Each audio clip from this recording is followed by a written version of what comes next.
to them? There are increasing signs that the public agrees that teachers should be able to present more than one view about evolution.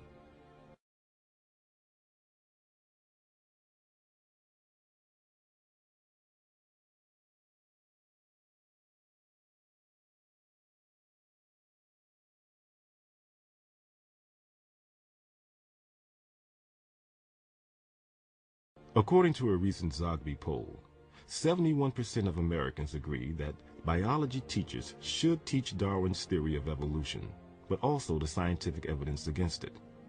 Only 15% of the public think that biology teachers should teach only Darwin's theory and the scientific evidence that supports it.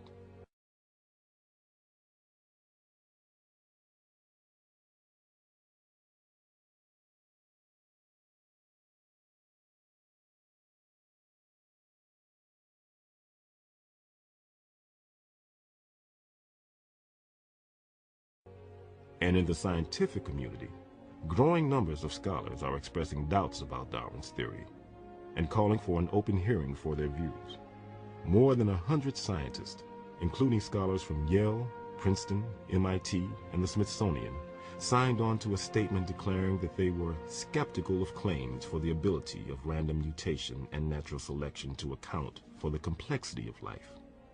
Careful examination of the evidence for Darwinian theory should be encouraged. The declaration ran as an ad in the prestigious New York Review of Books.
Some school districts are allowing teachers more freedom to discuss the controversy over evolution. High school biology teacher Doug Cowan has been supplementing the approved curriculum for years. I start my unit on evolution with a statement that says we're going to teach evolution as science. We're going to show not only the confirming evidence and the support that it has in a very forceful way, but we're also going to show some of the anomalies of evolutionary theory that are bringing many scientists to doubt whether Darwin had it right in the beginning. There's a false belief out there that it's somehow unconstitutional or against the First Amendment to allow a teacher to criticize Darwin's theory in the classroom. And that's just absolutely false.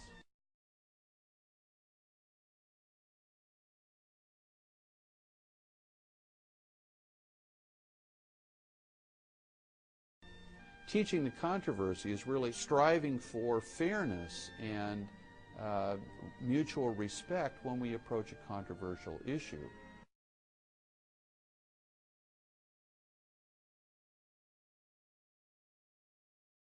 I think a school board that does that has the least likelihood of offending either the legal requirements or the political community in which they operate.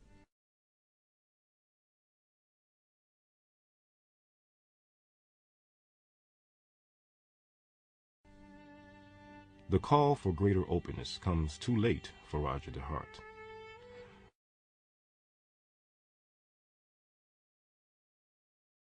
No longer allowed to teach biology in the Burlington School District, DeHart resigns his position and takes a job in another district.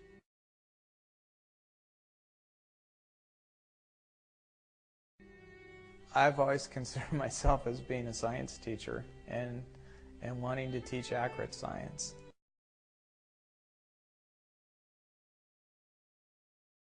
I don't have a desire to be subversive just to be subversive.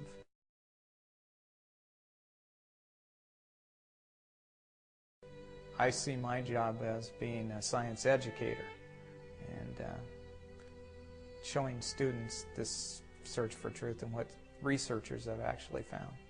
The Scopes trial stereotype is really now exactly 180 degrees out of sync.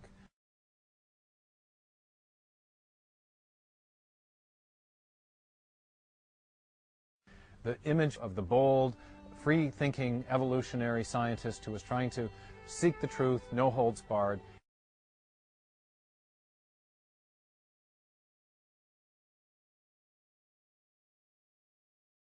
And he was being suppressed by religionists who were threatened by the truth of science. Now I think we have almost exactly the reverse situation.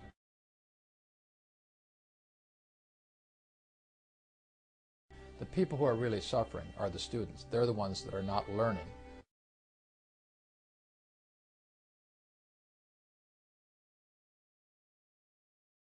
The truth about the science and how it's developing. They're being held back. We are not serving our students well by not allowing them to hear different points of view. We're not training them to be good scientists.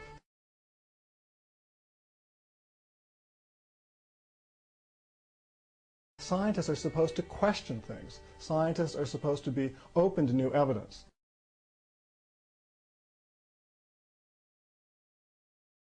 I think the best thing I can do as a science educator is to get students to critically think.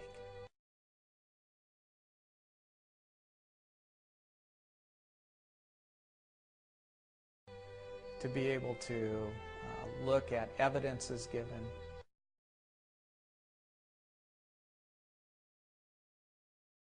and to be able to interpret those evidences, to ask questions and to make observations.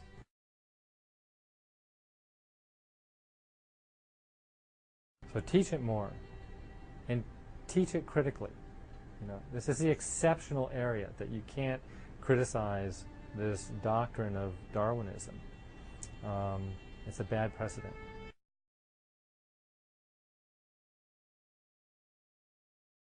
What's the loss? What do we risk?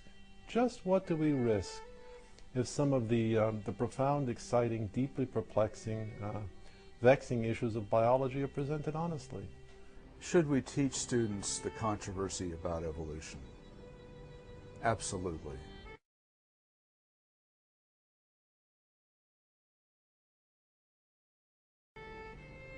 This is a controversial theory.